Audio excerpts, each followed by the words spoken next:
अस्सलाम वालेकुम। आज जो हमारा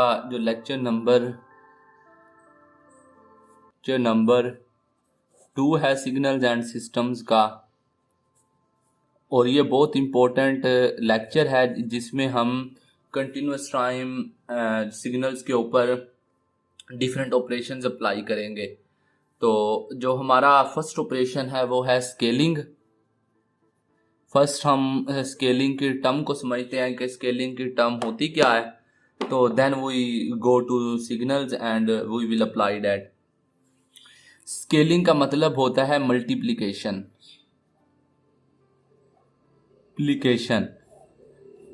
किसी चीज को किसी चीज के साथ मल्टीप्लाई करना।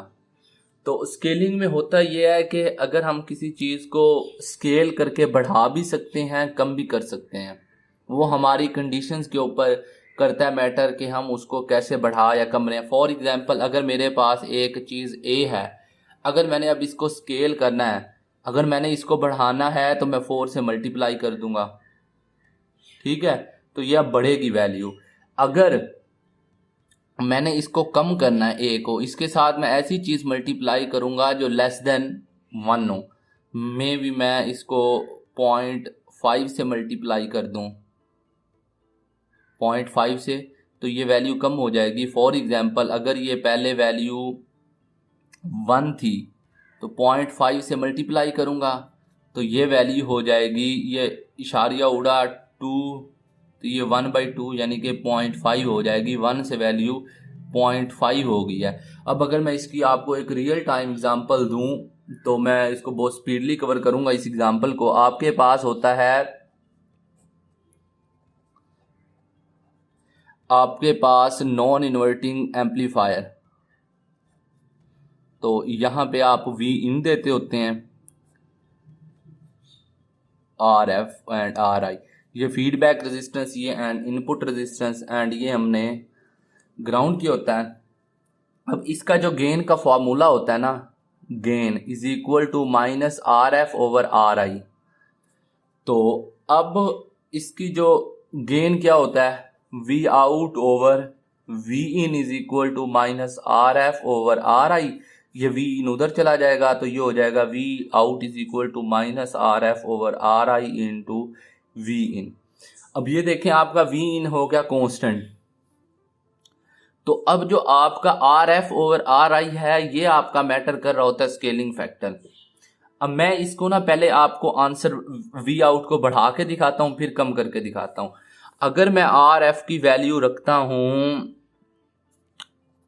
2 किलो ओम एंड आर आई की वैल्यू रखता हूं 1 किलो ओम, तो आपका वी आउट क्या आएगी। अगर मैंने वी इन रखी हुई है 1 वोल्ट, तो ये आपकी वैल्यू क्या आएगी, V out is equal to minus R F की जगह 2 और आर आई की जगह 1, और आपकी इनपुट ये -2 वोल्ट, जो ये माइनस होगा ये आपका 180 के डिग्री के फेज शिफ्ट को कर रहा है शो। ये आपके एम्पलीट्यूड, इसका कोई और मकसद नहीं है। यानी कि आपकी वैल्यू 1 वोल्ट से 2 वोल्ट हो गई है विद इन्वर्टेड, यानी कि क्रस्ट रफ में बदल गया है। इसी तरह जब मैं आपको इसको थोड़ा डिक्रीज करके दिखाता हूं कि आप अपनी वैल्यू को कैसे डिक्रीज करते होते हैं, तो मैं अब आर एफ की जो वैल्यू ले रहा हूं 1 किलो ओम एंड आर आई की वैल्यू ले रहा हूं 2 किलो ओम, तो जो आपकी वी आउट आएगी ये हो जाएगी minus into 1/2 R F 1 and are I 2 and आपका ये 1, तो आपका -0.5 वोल्ट आ जाएगा। ये 180 के फेज शिफ्ट को डिफरेंस कर रहा है, तो इसका मतलब है 1 वोल्ट जो आपका था 0.5 वोल्ट में बदल गया है, और ये आपकी स्केलिंग जो हुई है, इस स्केलिंग ने आपके आंसर को कम किया है। इसी तरह मैं आपको यही चीज़ आपको समझाने की कोशिश कर रहा था। स्केलिंग का मतलब ये होता है। अब जो हम सिग्नल्स में हम इसको जनरलाइज तौर पे यूज़ करते होते हैं स्केलिंग को, तो स्केलिंग की 2 टाइप्स हैं। स्केलिंग की 2 टाइप्स हैं, एक टाइम स्केलिंग एंड एक एम्पलीट्यूड स्केलिंग।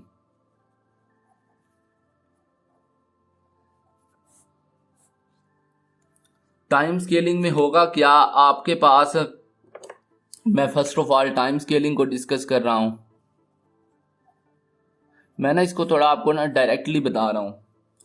टाइम स्केलिंग में ना फर्स्ट ऑफ ऑल आपने जब भी टाइम स्केल करना होगा ना किसी सिग्नल को, जब आप टाइम स्केलिंग कर रहे हैं तो एम्पलीट्यूड को आप कांस्टेंट कर लें,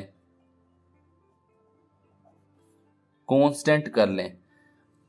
ये तो आपका पहला बेसिक पॉइंट हो गया कि आपने एम्पलीट्यूड को क्या कर लेना है, कांस्टेंट कर लेना है। इसके बाद आपके पास दूसरा पॉइंट आता है कि अब हमारी जो स्केलिंग थी, क्या वो आपके आंसर को बढ़ाने वाली स्केलिंग है या कम करने वाली स्केलिंग है। तो उसके लिहाज से मैं अब आपको स्केलिंग आपको बताएगी, क्या ये कंप्रेशन हो रहा है कि क्या सिग्नल कोई कंप्रेस हो रहा है स्केलिंग से, या एक्सपेंशन हो रही है सिग्नल में। तो वो अब हमें ये स्केलिंग बताएगी। आपका केस नंबर 1 होता है, केस 1, जिसमें जो आपका स्केलिंग फैक्टर होता है, स्केलिंग फैक्टर वो ग्रेटर देन 1 है। यानी कि मैं अब आपको ना एक सिग्नल ले रहा हूं मैं, अभी आपको सब कुछ समझ आ जानी है। आपके पास सिग्नल है x of T and T. तो आपका ये जो सिग्नल है 0 से लेके 2 तक 1 है, 0 से 2 तक। तो अब आपने ना इसको स्केलिंग में काम ये करना है, जो भी स्केलिंग फैक्टर होगा ना, तो अब आपको कहा गया है कि आपने क्या करना है, एक्स ऑफ 2t फाइंड करना है। ये देखें टाइम के साथ इसकी स्केलिंग हो रही है। ये जो स्केलिंग फैक्टर है ना, आपने ये बात पिक करनी है। ये जो स्केलिंग फैक्टर है इसको उठा के इन जितने भी टाइम्स हैं उन पे डिवाइड कर देना जहाँ एम्पलीट्यूड बदल रहा है। अब ये देखें ना, एम्पलीट्यूड यहाँ 0 था तो यहाँ पे चेंज हुआ तो 1 पे गया, तो यहाँ पे एक आपको टाइम को चेंज करना पड़ेगा और फिर ये 2 पे आया और तो यहाँ पे आपको करना पड़ेगा। अब मैं करूँगा क्या कि जो मेरा 2 था उसको यहाँ पे डिवाइड कर दूंगा, तो आपका जो आंसर आएगा x ऑफ 2t, तो वो हो जाएगा, तो ये 0 था, 0/2 इज इक्वल टू 0। मैंने कहा था एम्पलीट्यूड कांस्टेंट रखना है, और ये जो 2/2 ये 1 हो जाएगा, ये उठ के यहाँ आ जाएगा, और जो आपका एम्पलीट्यूड क्या रहेगा, कांस्टेंट रहेगा 1 पे। तो अब आप देख सकते हैं कि केस नंबर 1 में हमारा क्या हुआ है, कंप्रेशन हुई है।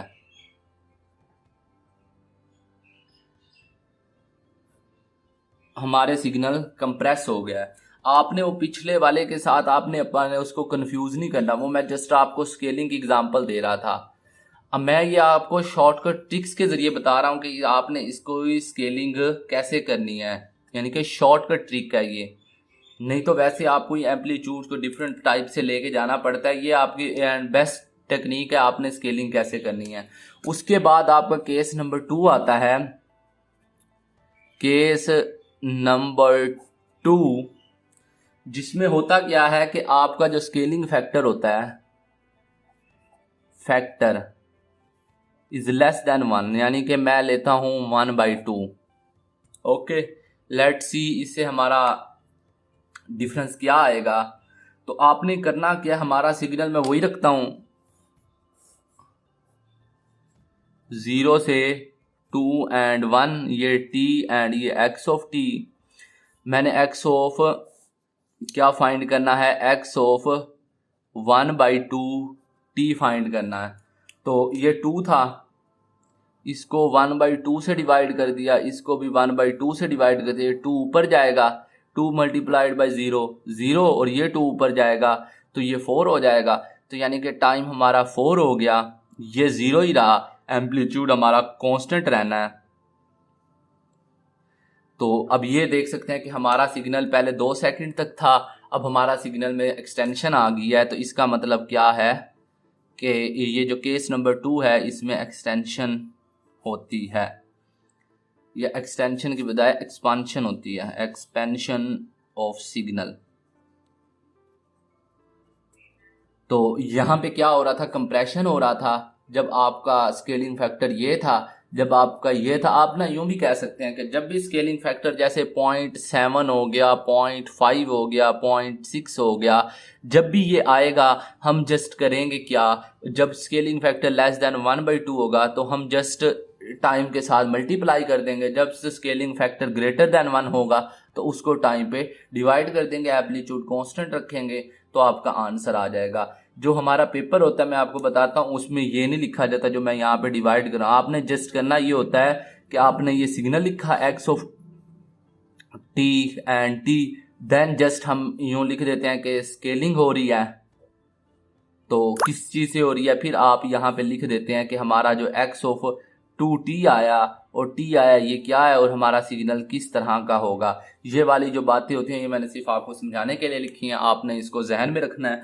ये इंपॉर्टेंट चीज़ें हैं, ये आपने करनी है, ये गौर से समझनी है, और मैं ये आपको ट्रिक से करवा रहा हूँ ताकि आपको समझ भी आ जाए।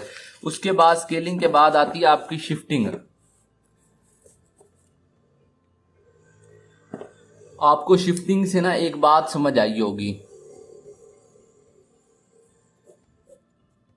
ओके ओके ओके, सॉरी मैं टाइम स्केलिंग की है, अभी हमारी एम्पलीट्यूड स्केलिंग रहती है। Amplitude scaling is not too much difficult, इसमें हमारा कोई इतना मसला बनता ही नहीं है एम्पलीट्यूड स्केलिंग में। यानी कि अगर आपके पास स्केलिंग फैक्टर है 4 तो आपके पास सिग्नल था कुछ इस तरह का, true T and x of T. आपने अब इसमें पता क्या करना है, एम्पलीट्यूड स्केलिंग है तो आपने टाइम को कांस्टेंट कर लेना है। टाइम स्केलिंग थी तो आपने एम्पलीट्यूड को कांस्टेंट किया, जब एम्पलीट्यूड स्केलिंग है तो टाइम को कांस्टेंट कर लेना है। तो आपने सिर्फ करना क्या है, यहाँ एम्पलीट्यूड अगर 1 था ना तो जब आपने इसको स्केल किया, यानी कि मैं signal 4x of T find करना चाह रहा हूँ, तो आपके पास क्या होगा, 4 multiplied by 1 is equal to 4 और ये 0 से 2 तक, तो आपका ये वाला सिग्नल आ गया। ये एम्पलीट्यूड स्केलिंग थी जब a इज ग्रेटर देन 1। जब a इज ग्रेटर देन 2 होगा तो आपने जस्ट मल्टीप्लाई कर देना है। अब यहां पे हो रही है एम्पलीफिकेशन क्योंकि आप पॉजिटिव नंबर से मल्टीप्लाई कर रहे हैं। जब आप इसको लेस देन 2 से मल्टीप्लाई करेंगे तो आपका सिग्नल कंप्रेस हो जाएगा। फॉर एग्जांपल मैं यही सिग्नल था, इसका 1/2x ऑफ टी फाइंड करना चाह रहा हूँ, तो ये 1 था। लेट्स सी, ये अगर 1 था तो अगर इसका 1/2 से इसको मल्टीप्लाई कर दूं तो 1.5 पे नहीं चला जाएगा, तो ये तकरीबन ये यहाँ पे आ जाएगा 0.5 के ऊपर 1/2 एंड 0 से 2, यहाँ पे डी एम्पलीफिकेशन हुई है, आपका सिग्नल कम हो गया है। वहाँ पे कंप्रेशन हो रहा है, जहाँ पे टाइम की टर्म्स आती हैं वहाँ कंप्रेशन और एक्सपेंशन होती है। जहाँ पे एम्पलीट्यूड बढ़ रहा हो और कम हो रहा हो वहाँ पे हम कहते हैं एम्पलीफिकेशन एंड डी एम्पलीफिकेशन, या आपका सिग्नल क्या एम्पलीट्यूड बढ़ रहा है या कम हो रहा है। तो या फिर डी एम्पलीफिकेशन की जगह आप लिख रहे हैं रिडक्शन, ये भी हम यूज कर सकते हैं। तो इसके बाद हमारा आता है शिफ्टिंग।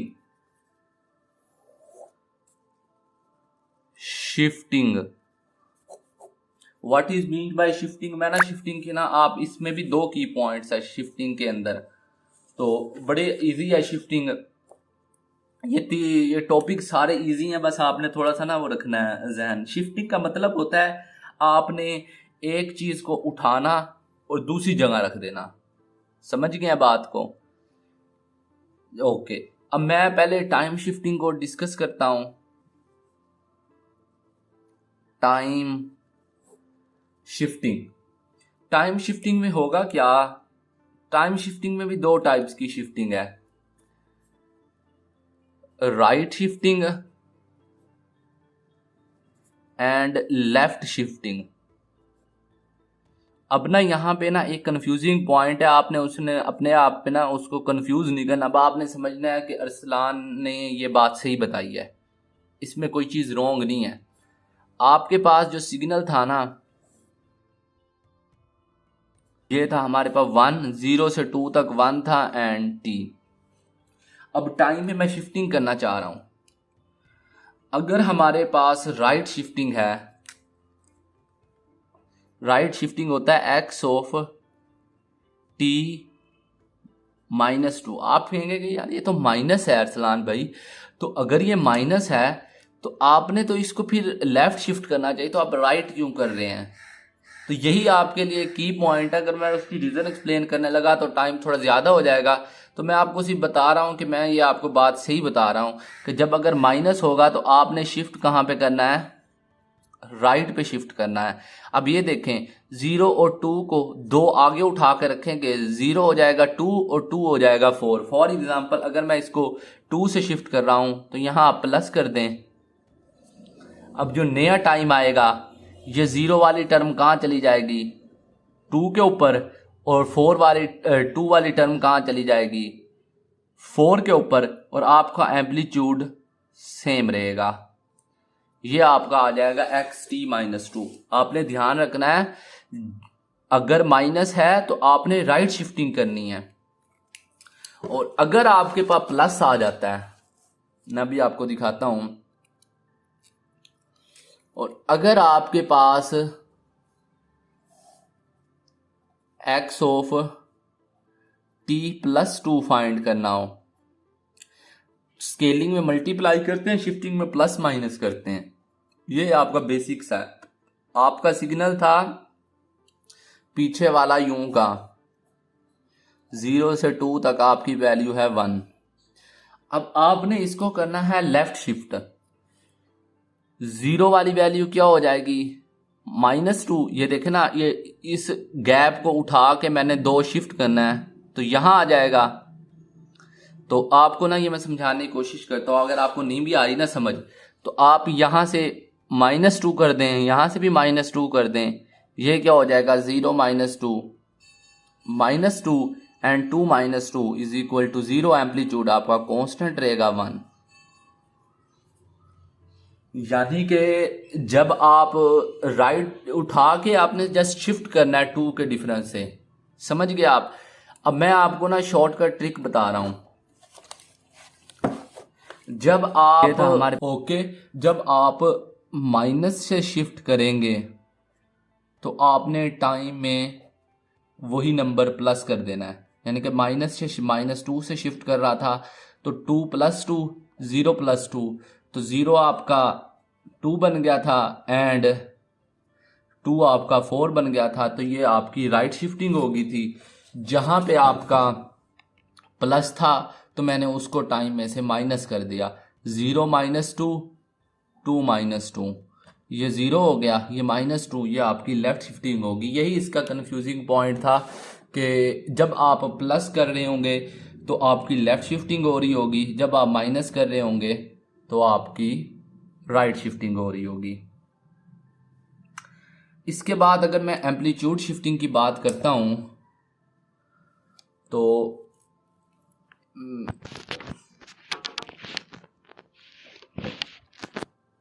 एम्पलीट्यूड शिफ्टिंग की अगर बात की जाए, it is not too much difficult. Amplitude shifting ये बहुत इजी होती है। जब आपके पास x ऑफ t हमारे पास है, मैं इसको x ऑफ t+2 फाइंड करना चाहता हूँ, ये इसमें कोई इतना रॉकेट साइंस नहीं होती।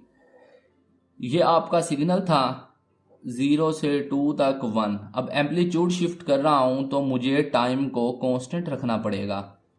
ओके, तो अब ये देखें, यहां पे एम्पलीट्यूड क्या है? 0 है। यहां पे एम्पलीट्यूड क्या है? 1 है। 0 + 2 1 + 2, तो 0 वाला कहां चला जाएगा? 2 के ऊपर। चीज वही रहेगी 2 के ऊपर, और 1 वाला कहाँ चला जाएगा? 3 के ऊपर।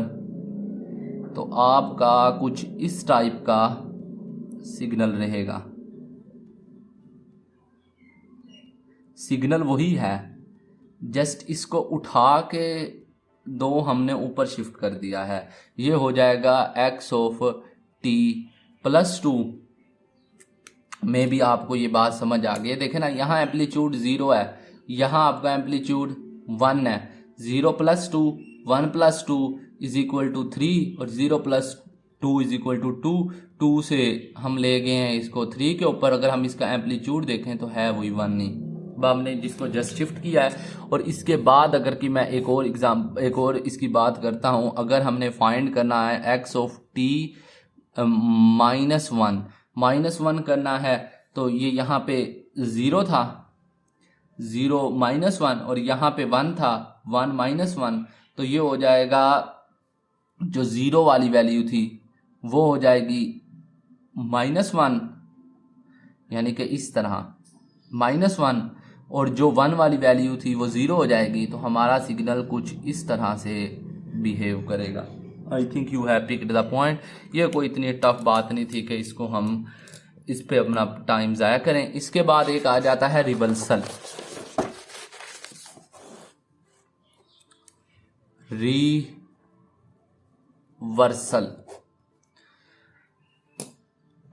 अगर हम टाइम रिवर्सल की बात करते हैं, टाइम रिवर्सल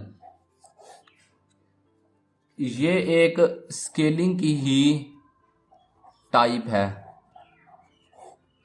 इसमें हम क्या करते हैं कि जो हमारा स्केलिंग फैक्टर होता है, फैक्टर = -1 होता है, इसमें जस्ट हम सिग्नल को फ्लिप आउट कर देते हैं, यानी कि फ्लिप कर देते हैं, उल्टा कर देते हैं। यानी कि अगर कोई सिग्नल आपका 0 से 2 था, या आपका x ऑफ t है, ये t है, यहाँ पे मैं 2 लिख लेता हूँ। अगर ये अब मैं टाइम के अक्रॉस में इसको टाइम रिवर्सल कर रहा हूँ ना, तो अगर मैं इसका टाइम रिवर्सल फाइंड करना है x ऑफ -t, -1 से मल्टीप्लाई करेंगे तो -t हो जाएगा। तो जस्ट मैंने करना क्या है, इसको फ्लिप कर देना है, 2 और 0, और ये हो जाएगा आपका 1 का 1। इस सिग्नल को ये देखें ना, इस सिग्नल को जस्ट फ्लिप करूंगा, उल्टा करूंगा, तो ये आपके पास x ऑफ -t आ जाएगा। ये आपका टाइम रिवर्सल है। इसी तरह आपका एम्पलीट्यूड रिवर्सल भी हो सकता है कि मैं अगर x ऑफ -t फाइंड करना चाह रहा हूँ, तो मैं जस्ट करूँगा क्या कि ये मेरा सिग्नल था, इसको मैं जब रिवर्स करूँगा 2 0 2 एंड ये -2 हो जाएगा, क्योंकि आपने उठा के ऊपर से। अब ये अबाउट x एक्सिस हुई है रिवर्सल, फ्लिपिंग हुई है, ये अबाउट y एक्सिस हुई है रिवर्सल। यही कुछ आपका सिंपल चीज़ थी। Okay, thank you so much. अब हम नेक्स्ट लेक्चर में मिलते हैं, जो हमारा कोई भी लेक्चर होता है वो तब के लिए अल्लाह हाफिज़।